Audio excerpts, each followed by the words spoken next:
In the busy city of Lagos lived a well-known preacher named Reverend Samuel Adikana.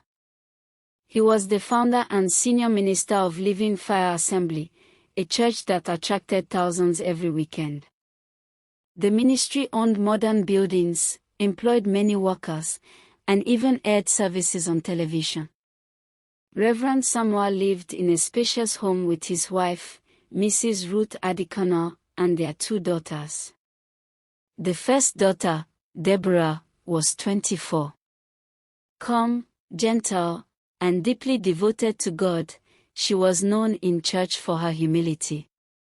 She served faithfully in the children's department, loved prayer, and lived a simple life. The second daughter, Tola, was 21 and very different. To the public, the Adikana family looked perfect. They dressed well, smiled often, and sat proudly in the front row every Sunday.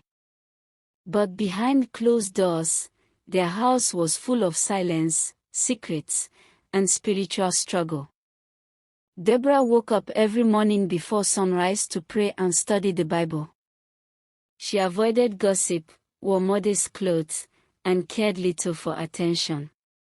Tola, on the other hand, only attended church because she had no choice.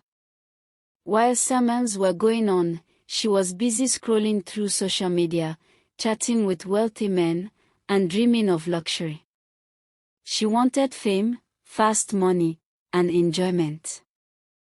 Life is too short to suffer, she often told herself. Church people are pretending. Slowly, Tola began living a dangerous double life. Some influential men in her father's church noticed her beauty. One bought her expensive phones and sent her money regularly. Another paid for a fully furnished apartment on the island. A third gifted her a car.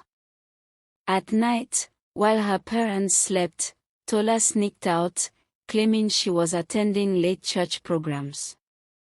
In reality, she was moving from clubs to hotels, chasing a lifestyle she believed would make her happy. She hid her gifts at a friend's place so no one at home would suspect anything. One evening, Deborah walked into her sister's room and found her counting a large sum of money. Tola, where did this come from? She asked gently. Tola quickly shoved the money away. It's mine. You don't work. Please don't lie to me. Tola sighed in annoyance. Deborah, I'm tired of your holiness lectures. But Deborah sat beside her. I'm not judging you. I'm scared for you. This path looks sweet now, but it ends badly. Tola laughed. Look at you, no car, no designer bags, still using an old phone. I don't want that kind of life. Peace is better than possessions, Deborah replied softly. And God sees everything. Tola stood up and opened the door. Please leave my room. Deborah left with tears in her eyes, whispering prayers for her sister. The associate pastor of Living Fire Assembly, Pastor Elijah, had always admired Reverend Samuel. But over time, he noticed strange patterns, sudden disappearances, secret phone calls, and discomfort whenever sermons touched on hidden sin. One night, Pastor Elijah prayed sincerely. Lord, if something is wrong, reveal it, not to destroy, but to restore. The answer came sooner than expected. On a packed Sunday morning, as worship was going on, a woman stormed into the church holding a little boy. I will not keep quiet anymore, she cried. Security rushed toward her, but she pushed forward. She stood before the altar and spoke with a shaking voice. 6 years ago, the man you call your pastor had a relationship with me. This child is his. The church froze. Before anyone could recover, another woman stood up from the crowd. My daughter is also his. Then another voice. And my son. Chaos broke loose. Reverend Samoa fell to his knees. His wife collapsed in shock.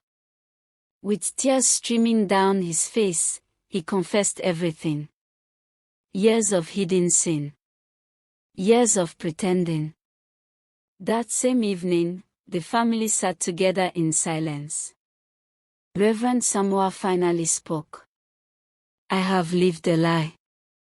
I preached holiness but practiced sin. I was afraid of losing my title, so I lost my integrity. As he spoke, Tola began shaking. Suddenly, she broke down crying. I'm no different from you, Daddy, she sobbed. I've also been living a fake life. She confessed everything: money, men, lies. The room was filled with tears, repentance, and broken hearts. The next day, Reverend Samoa resigned publicly. He chose accountability, counseling, and responsibility over reputation. Months passed. The family began healing. Deborah remained faithful. Mrs. Ruth slowly learned forgiveness. Reverend Samoa became a humbled man, no longer famous, but sincere. And Tola. She returned every gift. Cut off every toxic connection. Joined a discipleship class. Changed her lifestyle completely. Later, she began speaking to young women. I thought money was happiness, she told them. But peace only comes from truth.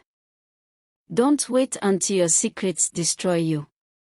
Choose God now. A double life will always be exposed. Title does not equal holiness. Children copy what parents live, not what they preach. Wealth without integrity is empty.